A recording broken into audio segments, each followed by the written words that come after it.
very good evening to you and welcome to the second in a series of Women in Rugby webinars being put forward by the Chris Berger Petro Jackson Players Fund. Of course, in Women's Month, a very important month and really nice to see you all here. I'm not going to be doing any kind of serious introduction in terms of our guests tonight. Safe to say, though, that they are two very impressive ladies who have, I suppose, many areas of commonality, but I know that rugby is one of them. Of course, I'm talking about the PA, the executive PA to former President Nelson Mandela, Zelda La Grange. She joins us as one of our guests this evening, as does Springbok Rugby PR, Annelee Murray. It's been my privilege to have worked with both of them in the past. I think it's probably fair to say that Andy and I have spent quite a bit of time together. I've been part of the operations team at SA Rugby working on test matches. So home test matches has been something that I've been part of in the last several years.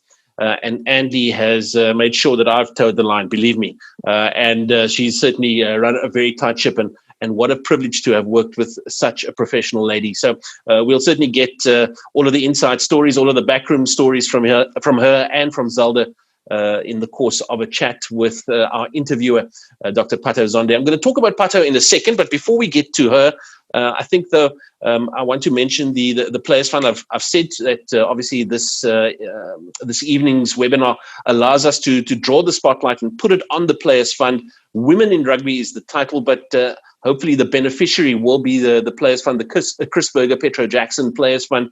There on your screen right now, ways for you to donate to the fund. 40 years of heritage already. We're looking to invest in the fund to make sure that it provides a valuable service, or the valuable service that it has done for the next 40 years. So that is our main objective at the end of this evening. Also, of course, it's fair to say that in professional sport, in life in general, when it comes to events, we do need the assistance of our commercial sponsors. And so a really big thanks to people who are not just commercial sponsors. They have a vested interest in terms of making us succeed and be successful. So to our very good friends at BrightRock, and in particular Suzanne and Kaylee and the rest of the team at BrightRock, long-term supporters of the Players Fund. And I think it's fair to say that certainly they have bought into the massive work, the huge contribution that the Players Fund does. Is able to provide to players. So just a big thanks to our team at BrightRock. I do want to make mention, and I'm just checking my notes here, of a person in the room called Warda, who joins us in the room all the way from Salta in Argentina. Warda has been a long-term interpreter for the Springbok team. Is that Warda? Hi, Warda. Wow, she's watching us. Hi, kisses to you too. Magnificent. Just met her for the first time and we're kissing. So she joins us, of course, having worked with people like Annelee and with the Bok team, of course, on those various rugby championship fixtures in a very tough venue for Springboks when we've played against Los Pumas. And so she has been a big part of the team that supports the Boks, just making sure that everything gets properly understood. So what a big and special welcome to you in particular. We're going to have, at the end of the chat between Annelee, Zelda, and Patho, we're going to have a little bit of fun. We will give you the opportunity to win. Again, I must just check my notes here. A 40th anniversary bottle of wine from the Yonder Hill Vineyard. So an opportunity for you to show off your dancing skills, maybe your singing skills, whatever it takes to win it. There was a lady last week who wore, I think it was a rabbit's outfit. She had the ears. It was magnificent. That is what you call taking or going the extra mile to win the prize. So if that's what it's going to take, then maybe that's something you should consider doing. So our interviewer supreme this evening, Dr. Patho Zondi. I've had an opportunity, of course, over the last few years to meet with Patho, and I've had the privilege of interviewing her on my radio show as well. Patho, of course, a former CEO out at the Sports Science Institute. In fact, just in July this year, ending that 4-year term with the Sports Science Institute, having initially, of course, taken over from Mornay du Plessis. Patho is an absolute dynamite, comes in small package, brought to life kind of an example. She certainly doesn't shy away from challenges. Kilimanjaro felt the brunt of that effort and that challenge, and she stood on top of it just a few years ago. I think it was maybe last year. So maybe she'll talk about that. But certainly in terms of achievements, she has them as long as her very short arms, but certainly very impressive. Started with the Blue Bulls, can you believe it? Fresh after getting a postgraduate degree in sports medicine. We won't talk about the Blue Bulls too much because, I mean, this is difficult for me to talk about. No, I'm joking. Magnificent association and franchise, but a team doctor for the junior teams, very successful, worked at SA Rugby as team doctor for the junior box, and then immediately started getting a taste for winning and took the junior box, or was part of the junior box team that went to the Junior World Championships in 2012, where they won. She continues her involvement with SA Rugby, of course, consulting as a team physician, a tournament doctor, and is involved with BoxSmart, which is South African Rugby's head injury prevention program. She's involved with World Rugby at various levels, notably as a senior medical educator, tournament team physician, and a match doctor at various World Rugby tournaments. She's not somebody who only focuses on one sport. I can tell you that she's been to Olympic Games, Commonwealth Games as CMOs there, and has also worked as team doctor for the South African national women's football team. And we know in recent months and years how successful Banyana have been. But certainly is someone who always makes time for everybody that she's able to meet and try to influence. I know that her passion is about mentoring and developing young women, particularly to develop them into future leaders in this country. So, ladies and gentlemen, if there was an ability to give a big round of applause, I'd ask you for it. But at the very least, please welcome our interviewer for tonight, Dr. Patho Zondi.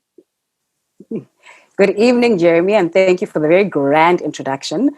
A very warm welcome to the guests that have joined us live tonight on Zoom, and to all of you on Facebook and those who have also joined my watch party. It's a new feature that I've just learned recently, so thanks for that, Jeremy. To all of our guests, thank you very much for choosing to spend this evening with us. As the song goes, I've got a feeling tonight's going to be a good night. Jeremy, there's many reasons that I love the Players Fund, many reasons that I said yes when they asked me to be a trustee. First and foremost, the work that is done to support the recovery of seriously ill or injured players in every aspect is truly inspirational, and it's a privilege to be part of that. But secondly, there is something magical and humbling about the how of the fund, how the fund collaborates and innovates to fundraise, educate, and empower through their cause. So to Gail, Tori, and Aisha, right up front, thank you for creating a magical how and a very meaningful what through the work that you do at the fund. So tonight is going to be a good night because Women's Month with the Players Fund is always a great month. For the past 4 years, the fund have been very intentional about celebrating women in rugby, those who play the game, those on the sidelines, and also those who work their magic behind the fields or behind the scenes to support the game that we love so much. It's a great privilege to be joined tonight by two remarkable women, both very well known for the indispensable roles that they have played behind the scenes in their respective journeys. They are the fixers, they are the make it happeners, they're the hold it togetherers. They are also the confidants, the safe space, and the magic makers in their respective roles. Annelee has worked with SA Rugby since 2001. She's the former public relations and administration manager of the Springboks. She has well over 200 tests in the bag, including 2 Rugby World Cup victories. Our second guest, Zelda Lacran, is best known for the role that she played in former President Nelson Mandela's life in various capacities, including executive personal assistant, spokesperson, manager of stakeholder relations, and later manager of his private office until his death in 2013. In 2014, she published a memoir entitled Good Morning, Mr. Mandela. And in more recent years, she's traveled the world inspiring audiences through her motivational speaking. Annelee and Zelda, it's a great privilege to have you with us tonight. Siyanamungela, which is Zulu for welcome. Thank you very much. join you. And thank you, Jeremy, and to the Players Fund and BrightRock for having me. And yeah, Annelee can speak for herself, but I'm thanking on my behalf. Yeah, thanks very much to everyone as well, and Suzanne and Kaylee, especially you. I've worked with you over the years as well. Thank you. So, Jeremy, I'll pick my bone with you a little bit later, because you should know that there's 3 women that are speaking tonight, and women can talk for a long time. So you've eaten into my time, but we'll pick that up later. So I'm going to get straight into it. Annelee, let me start with you. Help us understand the role that you played with the Springboks. Now, officially, your title was the Public Relations and Admin Manager, but we know that you did a lot more than this title suggests. Thanks, Patho. Yes, essentially my role was in the operations and logistics side of the team. So basically anything off the field, you can say. You know, the player's role is to train, to play, to represent their country and to win. And my role essentially was to humanize them and, you know, make them accessible to their supporters and to the sponsors, and to ensure all the commercial obligations that go with any big event or a big international team. So I would make sure that, you know, the commercial rights were met from the sponsor side, ensure that the players were wearing the correct kit. Obviously, they can't wear opposition kit. So, you know, signing jerseys, tickets, a lot of admin stuff, visas, a lot of behind the scenes things, you know. A big role was also the players' partners and wives. Happy player, happy family, happy player in reverse. So, you know, that's a very important thing. We're away from home for so many months a year. We need to make sure that everyone is happy. Goodness, I don't think they could have actually found a title to properly encompass everything that you do if they tried without taking up about 3 sentences. But as I said, the make it happen or hold it together and magic maker, that's really what you were. I think what I love most is you humanize them, because we did, specifically in this last World Cup, and certainly previously, as supporters, we definitely feel a connection with the players. And what you've described is that you play a significant role in that. Zelda, if I may turn and introduce you, or turn the spotlight to you. Now, we know many things about you through your relationship with former President Nelson Mandela.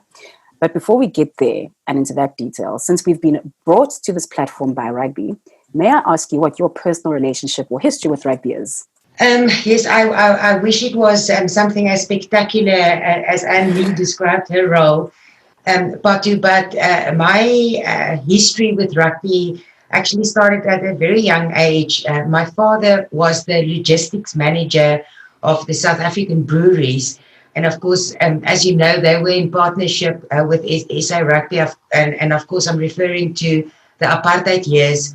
So growing up in South Africa, rugby was part of my life because of my father's involvement with the South African breweries. And from a very young age, my father took me to the suites at the different rugby stadiums with him whenever he could take someone.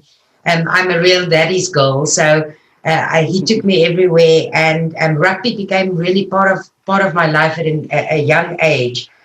Also, as we all know, rugby was very much part of or the Afrikaners saw rugby as almost the next religion. So it was part of our culture, it was part of our everyday lives, and something we lived for. And so also, it was glorified in school. So I'm thinking growing up and in school, the first team rugby guys were always, the guys to look up to. So it becomes part of your culture so early in life, and you epitomize almost, the solidarity of team behind the rugby players, and it's just part of your everyday life. So I'm still a passionate follower of rugby, and it's still part of my blood. Absolutely. So rugby intersecting your life in numerous ways when you were a child. But something that I want to point out, and since it's Women's Day and we are speaking about women and empowering women, one thing that you mentioned is that you were a daddy's girl and that he influenced you. And I can relate to that, to the influence that my father had on my upbringing, certainly, and the decisions that I made later on in life. So all of you men and fathers that are listening, take note of that. What you do is important and it's meaningful, specifically to your young daughters, of course, and to your children in general.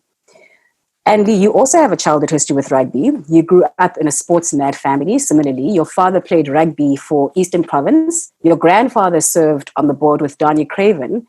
And you also played sports provincially at school. How much did this upbringing influence your career choices?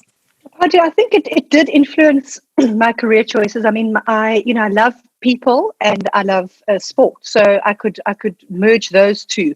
I think I was exposed at a young age to sport and to events and to any kind of gathering, which I absolutely love and always want to be at, which doesn't really help at the moment that we can't have large gatherings.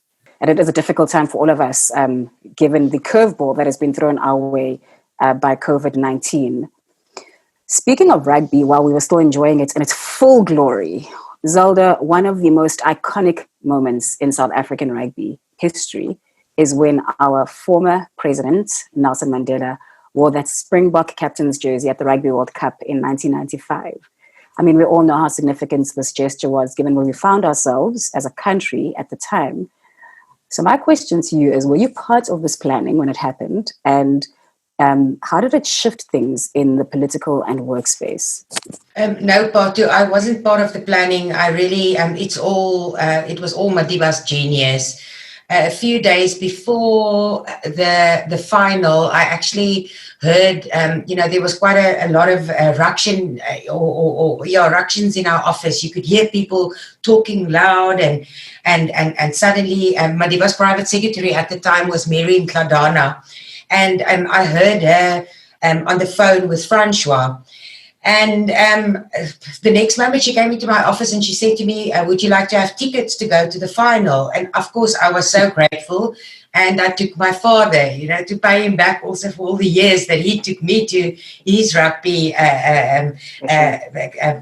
events. So I took my dad and we went, and I didn't know, that he was going to appear on the field with the jersey and the cap. And I'll never forget, as he walked out from the tunnel, I was actually quite upset because I heard people shouting, Nelson, Nelson, Nelson. And I thought to myself, but why are these people so disrespectful? Why do they call him Nelson? They should call him Mr. Mandela Madiba. And then I saw, this entire stadium is just, shouting. I thought, okay, now I'll forgive you. And I started shouting as well. So, what a genius, what a great moment in South Africa's history. And I've recently had this conversation with people because we still celebrate that moment. But I think very important for us right now is to imagine if he did not arrive in that stadium, if he did not wear the rugby jersey and the rugby cap. And I think, imagine where we would be today. So in dealing with all kinds of difficult issues at the moment, we should think of that. We should think of what do we really owe Madiba for that genius moment in history when he brought us all together. Now, the landscape in the office changed completely as, there was suddenly a solidarity amongst all of us. It was no longer us and them. So it wasn't only in society that played out, but also in Madiba's, inner office. There was really, we had a common goal suddenly. We were no longer people from the old presidency, although I joined his office in 1994 after his election, but there was no longer that divide. So in all spheres of life, I think, the symbolism rolled over into everyday life, and his office was no different. A really sort of intentional gesture by a remarkable statesman and gentleman that caused waves of change and shifts at a personal level, at a community level, a societal level, and a national level, and certainly even globally, that one gesture and what it stood for and what it did and created in the moments to come.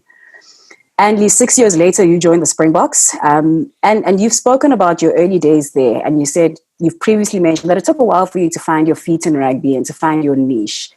How did you get to that place where you finally felt, right, now I'm in the driving seat of this role? I don't know if you ever really feel that way because you're always trying to better yourself and do something better. But I'll never forget, Patho, when Harry Viljoen was the coach. It was in 2001, and he invited me to the Cape Sun Hotel, the Soho Sun Hotel, to come in and chat to the players and just talk about how we were going to humanize them, and we were going to sort of work with them. And I was so nervous that I actually had to take a brown paper bag and breathe into it before I could actually, address these players. And then I just realized, they're also just human. They're just human, and that's how it is. So I think that as rugby became more professional, so did the demands of the job. And I just grew with it as was needed. I don't think you really ever get to a place where you feel you're in the driving seat, and you can always improve. But you just have to follow trends and improve and keep up with it. I mean, for instance, in the 2007 World Cup in Paris and the 2019 World Cup in Japan, it was the start of social media, but really not a lot. And in 2007, so the demands were just so much different between the 12 years. And I've also, over the years, kept up with. I love all different sports. I love American I love American NFL. I've been to the Super Bowl. I love golf. I love all different sports, and I've been to many different sporting codes around the world to better myself and to maybe learn a little bit from others. You can always learn, and it's that one sort of percentage that gives you the edge. Absolutely. So 2 really meaningful messages there that I really like, Annelee, as we speak to our audience, is you can always learn. And second is, in certain roles, the pressures, the change in rhythm is such that you don't really get comfortable, and that's okay. But perhaps it's just about being comfortable with discomfort and leaning towards your strength in those moments of discomfort. So seemingly this is what you did. You just embraced the fact that, I'm always going to be uncomfortable, but I'm willing to learn and constantly improve myself. And then you soared, So speaking on the topic of soaring, Zelda, before you met Mr. Mandela, you hadn't left the country. But of course, your journey with him took you to places some of us only dream of going. What are some of your best travel moments? Maybe just one, because I imagine, having read some of your anecdotes of going to shakes and this and whatever else, we could be here the whole evening, but perhaps just a highlight of some of those good times traveling. But the one that stands out definitely is when we had a Affordable 664 concert in Tromsø in Norway. And as you know, you see the midnight sun there. And I remember we went to the concert, or part of the concert, and then we had to fly back because Madiba had other engagements in South Africa, so we couldn't watch the entire concert. So we watched Mafiki Zolo and Johnny Clegg and so on before. And when the internationals came on stage, we kind of sneaked out. And as we took off with this plane, and a private plane, of course, as we took off, it was against this backdrop of the Affordable 664 concert. And it was the most beautiful picture in my mind, still so vividly. There's just this beautiful landscape and Affordable 664 and almost Madiba's silhouette in the plane, against the midnight. It was the most beautiful picture. It was almost like a fantasy. So I really also enjoyed the experience of being in Tromsø. It's such a different world than what we are used to here. South Africa glowing global and lighting up the world. I love it. I will live for that. Annelee, I heard that even 18 years later and 200 caps later, or 200 caps in, you still used to get goosebumps when the Springboks took the field and sang the national anthem. Tell us about what stirred you in these moments. Yeah, I think that I just absolutely love the national anthem, and I think seeing the management often used to stand sort of across from where the players stood, and seeing that absolute passion and that emotion, and so from a player playing his first test to the tears to just to that emotion of singing the anthem. I don't think I can ever get enough of that. I just love the South African anthem. I just loved everything about it.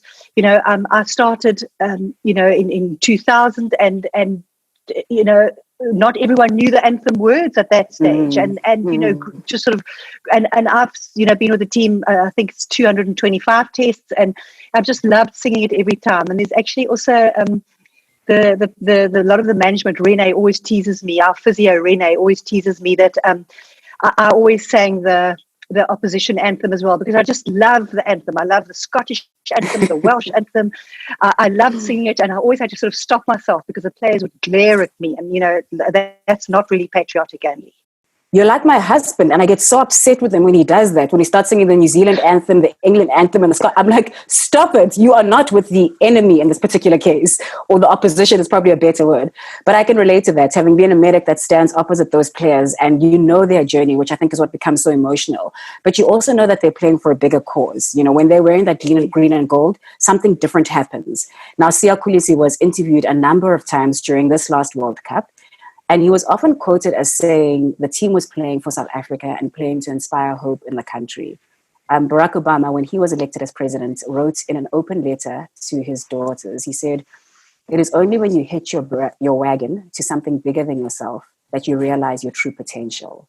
And this is what Siya Kolisi spoke to in these interviews last year. So to the participants and to the audience that are joining us on Zoom and to Facebook, I ask you, who else other than yourself will benefit from your great efforts and your success? Because when it's bigger than you, you realize that your own self-doubt is not a good enough reason to give up because it's bigger than you. And we should all ask ourselves, what's our bigger cause? What is going to urge you to push, to drive, and to realize your true potential, to keep going? Because it's not an option to give up. The thing is, life will throw you curveballs and there will be challenges. And so one question, that I want to ask of you, Annelee, is, traveling seems very glamorous when you're sitting at home and perhaps don't travel or don't have the opportunity to travel as much. But we know that when you're traveling a lot, it's not always glamorous. Can you tell us about some of the tougher moments on tour? Touring is great and traveling is great, but the team is often away for 6, 7, 8 months of the year, and it really gets very lonely. When I started, I was the only lady. It was very lonely, and then I sort of almost felt like I paved the way for some other ladies to come on board. Cheryl Corder came on board initially as with Jake, and then Renee, who's been there, and my rock and been there throughout the sort of most of the time with me. Tanu, we've had a new dietitian, Zenit, came on board last year. So I think, that sort of made it a bit easier. But we stay in beautiful hotels. We go to amazing places. We see things, we meet people that we wouldn't normally do. But I think at the end of the day, the hard part is that when the team is losing, and you often do lose. You go through stages where you have 2 or 3, losing streaks, and it's hard to win away from home. That's why both Rugby World Cup victories away from home have been really amazing feats, because it's really hard to win away from home. The sort of the big thing is that when they lose, everyone is affected because the mood is affected. The players are upset, or they're sulking. You need to sort of see where they went wrong. But from the management point of view, the operations side, we have to go back to the hotel. We have to make sure the bills are paid. That we get to the airport the next day. We get on the next plane, and we have to go to the other place. So you have to just pick yourself up and carry on. Which might be a struggle as well, because of course you're also part of that journey. Though you physically weren't on the field, there's a lot of physical input off field that you have invested in the process of playing or preparing the players for playing. And of course, there's also the emotional investment that you have in the outcome. So I imagine that it is difficult also experiencing that loss and that disappointment, but just having to get on with the show and keep things going from an operational perspective. And also also you have to be there for the players as well. I've had two terrible things. I hate to even talk about them, but I slipped up. I mean, at the end of the day, it was me. I do the visas, and there was one place I was already sitting in my place on the seat on the plane, and the team manager called me and said, one of the players hasn't got a visa. And I was absolutely 100% sure that he had one, and it was a slip up. The visa had expired the week before, and he had to stay behind. And he was, the coach. I had to endure the wrath of the coach and that whole way, and I had to go. We had to arrive in London, and he had to, stay behind and pretty much on the phone the next day. And the guys helped us. And 2 days later, he was there and he played. But it can be very stressful. I love the fact that you have shared that with us, because often when we're in a highly pressurized position, there's this expectation that we won't make mistakes. And of course, we're humans. And although we try our best, we will alter, we will err rather. And I love that you've owned up to it. And you've even said in that moment, I had to own up to it. And perhaps that's a lesson for all of us. Just own up, own it, and then move on and get to correcting and fixing it. Thanks for sharing that, Annelee. Zelda, you've also been honest about some of the challenges that you faced in your journey, challenges related to race, gender, and I'm sure also operational challenges. How did you navigate, or maybe you can share just one of the challenges and perhaps how you navigated your way through these? Well, at first it was very difficult getting used to not so much being the only female, but I often realized that I found myself in large gatherings, especially with big meetings with the elders, Madiba's elders in the Eastern Cape, being the only white person. And not understanding the language and not understanding the culture and the tradition and so on. So it was really difficult to fit in and to learn because there's no crash course. But I luckily had a very patient and a caring mentor in Madiba who took me through all of that. But it was difficult, getting the respect also of people, because people will try and undermine you at all costs if you are not confident in what you do.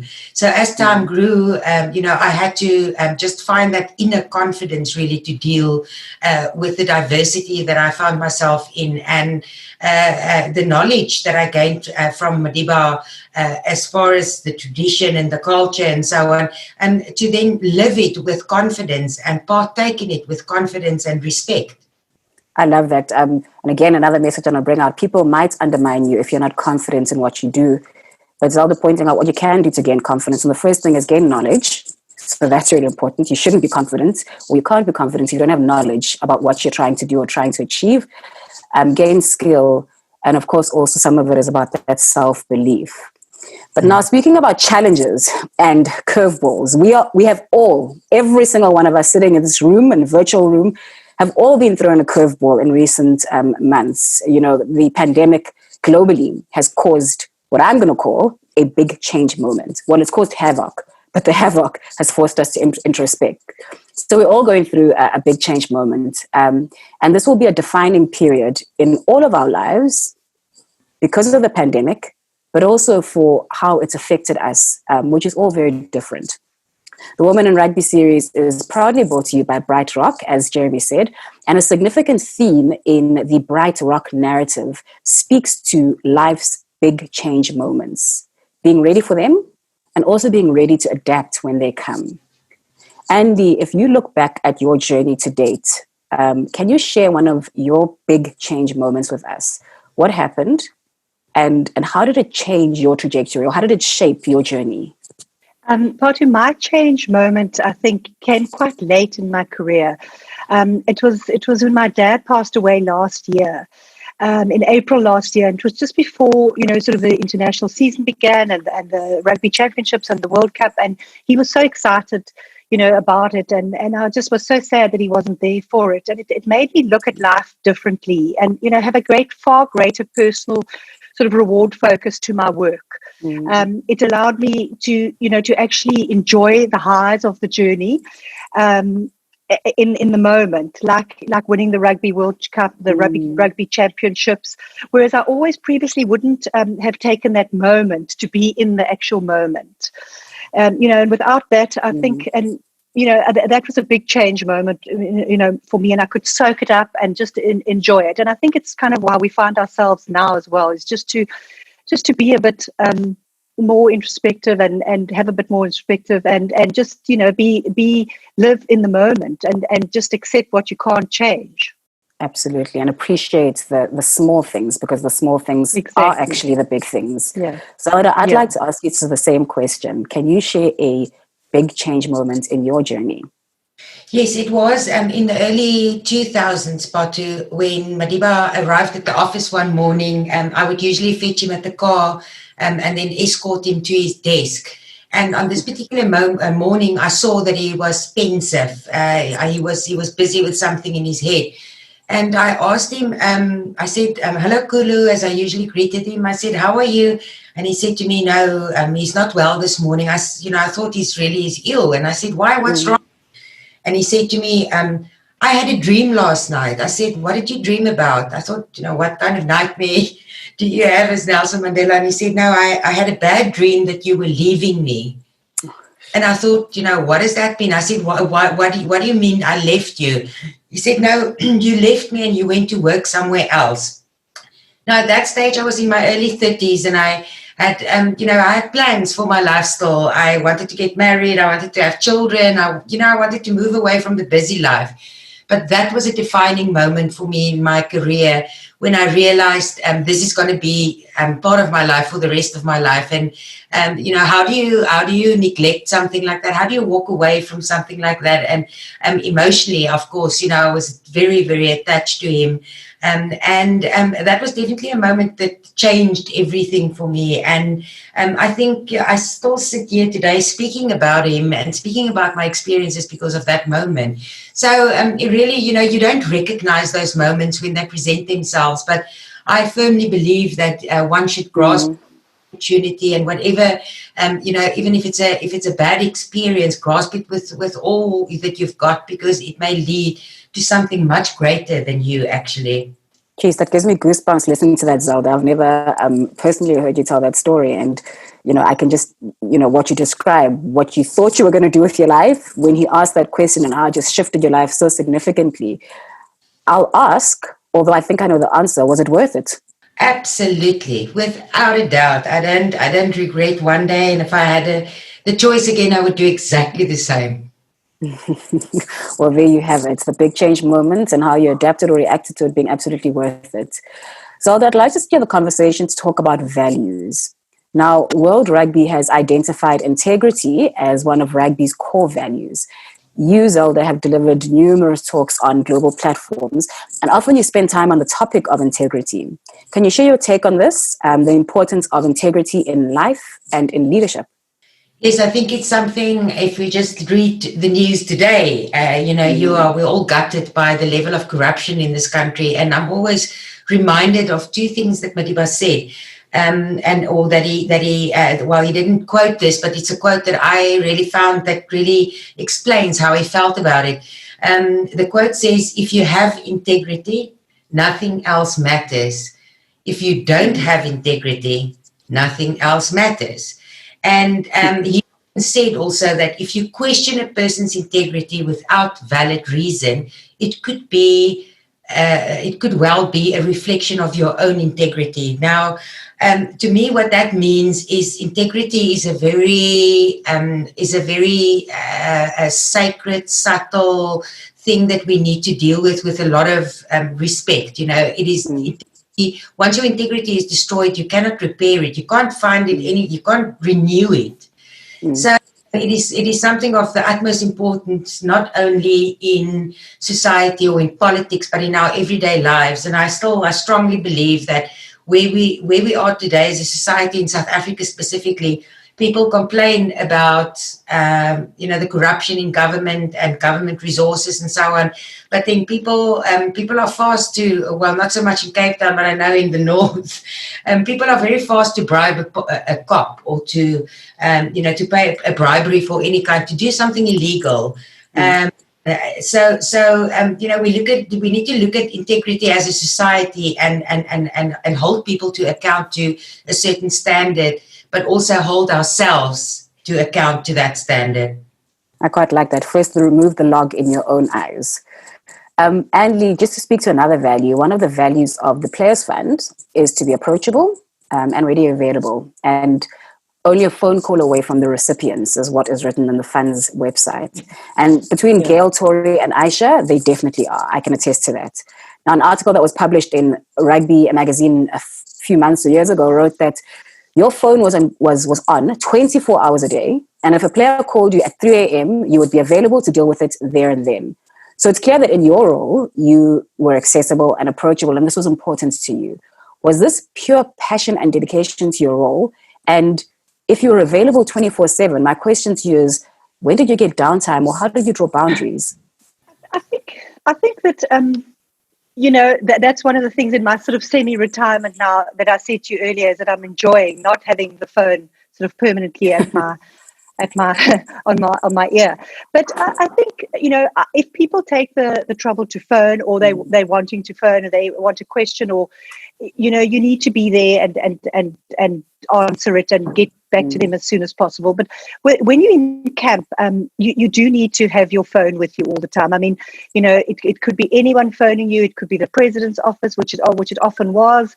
It could be something happened to a player's family, and all those things make, if we're not happy at home and something happens, we need to have that sort of access to it. So I think I was permanently on my phone, and I didn't have it with me all the time. But the international season is not the whole year. So there were times of downtime, and in November, sort of December, January was always a great sort of family time where I spent a lot of time. My family's always been very supportive of me, and I love spending time with them. Yeah. Here's a question coming in from Deline Swart. Annelee, what was the strangest request from a player or coach while touring? I've had a lot of strange requests, but one of the coaches actually, in his first test match, Enerjade is the Springbok sponsor. So I put an Enerjade out in his sort of coach's box, and it was a green Enerjade, sort of a Springbok green color Enerjade. And he drank this, and we won. And so after that, every single match we had to have a green Enerjade. And we were in Argentina. We took our Enerjade with us wherever we went, and sometimes you don't get your stuff through customs or whatever, and it happened in Argentina, and we didn't have a green Enerjade, and the coach was wanting his green Enerjade. So I sort of realized that during the week, and I phoned a friend who phoned another friend who was coming over, and I was giving him tickets, and he had an Enerjade in his bag. And firstly, one of the Springbok selectors was coming over, so I made him get 2 green Enerjades, and his luggage was lost. So he never got the luggage. So then the next person had to get the green Enerjade, and eventually, we got the green Enerjade as the guys were running onto the field. I got the Enerjade from the supporter, and I ran up to the coach's box. But there's been a lot of some players love, they like their lucky underpants. Some people only want to wear the gum guards their lucky gum guards, and they've left them in their drawer just before a test match. And I've gone with a traffic cop race to the hotel to fetch the gum guard, and there's been a lot of funny things over the years. So yeah. Well, we know about underpants. Faf definitely showed the world the importance or the significance of underpants in his life towards the end of last year. Perhaps before I hand over to Jeremy to ask more questions, I do want to ask you, Zelda. When you've devoted your life or so much of your life to a particular cause, be it an organization, or in your case, it was a person, and then that relationship ends, how do you practically move on? Because again, you just described that you made so many changes to accommodate this entity. How do you practically move on? And what steps do you take to redefine yourself? And I ask this asking for generalized advice, because obviously many people right now are going to be displaced, whether it's by choice or by circumstances, and are going to have to redefine themselves. Yes, I think in my case it was perhaps a bit different, because in 2012 I published my memoir, Good Morning, Mr. Mandela, and from there, my life just revolved around the book, and now the film, and so on. So it's still very much part of my life every day. But I found now with lockdown, and I was also affected in that I can't do public speaking, because I rely on conferences and people getting together and traveling to really earn a living. And I found out that we all have something else that pleases us, and as long as we pursue our purpose in life, pursue our passion in life, things will kind of organically happen for you. So I've been involved in just a lot of charitable work around me, and it also serves its purpose. And I found something that I don't want to speak about too much now, but I found a place that I want to support going forward, and that I want to get involved in every day. So there's always, as I said earlier, there's reason for everything. And I think this particular moment in time where we are, we need to take the time to think in redefining ourselves and really aligning ourselves to the purpose, to a purpose-driven life. That's really lovely. And I think that's really key to where we find ourselves right now. If you are feeling the space, find a cause, find a purpose, another one, something to anchor on and to keep you going and keep you getting up each day. So I'm going to hand over to Jeremy to take some further questions from the audience. But before I do want to thank you, ladies, for the time that you've spent with me. What an emboldening and uplifting evening. Thank you for sharing so openly. And I know you're going to continue to share with Jeremy. To the participants, I want to remind you, as I hand over to Jeremy, that this period is a big change moment for all of us. So as you navigate these turbulent waters, remember Mandela's favorite lines of the poetry from William Henry's Invictus, where he said, "I am the master of my fate. I am the captain of my soul. Be brave, be kind, look up, and have faith." Jeremy, I'm handing over to you to take a few questions before you take us to the home stretch. Patho, that was brilliant. Thank you so much to you and to Zelda and Annelee. Thank you so much for what really was, I think, just a blur. I'm not too sure where the last 45 minutes went, but it went somewhere. And certainly from my side, as a very interested observer, thank you so much for, I suppose, being so open, ladies, and for being so sharing in terms of the stories and experiences that you've told. I did promise you at the beginning of the evening that there was the small matter of a Players Fund, very limited edition, 40th anniversary red wine, which has been produced by our very good friends out at Yonder Hill Vineyard. And so in order to lay claim to this during a period of prohibition in this country, ladies and gentlemen, is no mean feat. And so what I'm going to do is I'm going to ask Terry, who is the behind-the-scenes DJ. She's many things. At this moment, she is a DJ, to press the button that says, it's a red button, Terry, you're looking for the button that says Kiss Cam.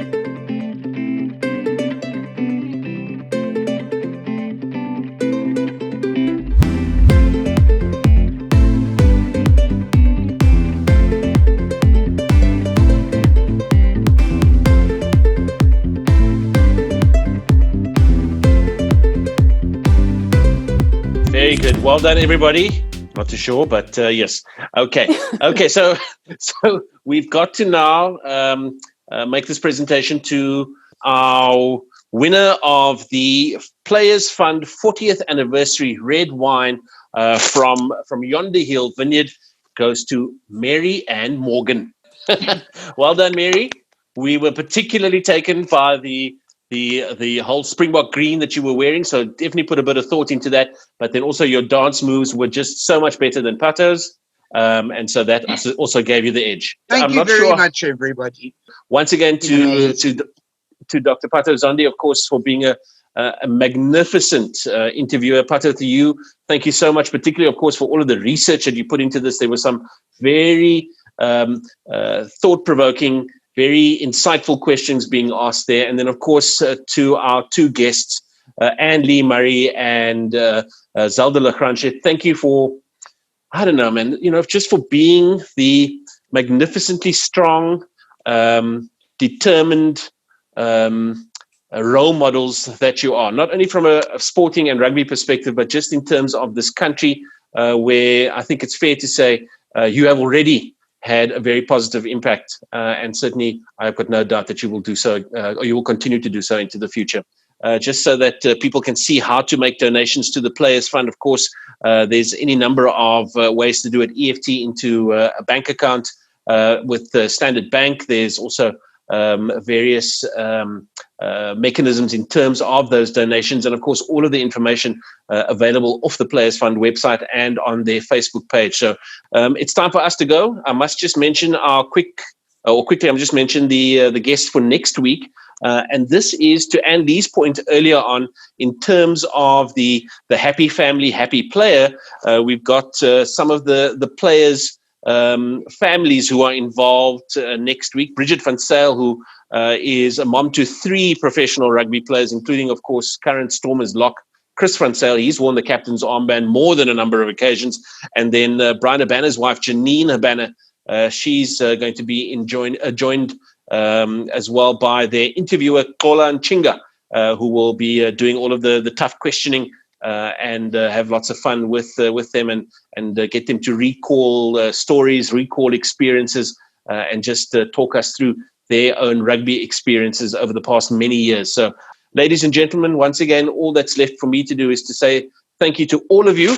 I haven't forgotten about you, Warda, our international guest from Salta in Argentina. But to all of you, thank you so much for being part of this evening. To the Players Fund team, Gail and Aisha and Tori, and of course Terry pressing the buttons. To Patho, to Zelda, and to Annelee, thank you for your magnificent input this evening. To all of you, have a magnificent rest of your evening. Please stay safe, and I look forward to seeing you again next Thursday.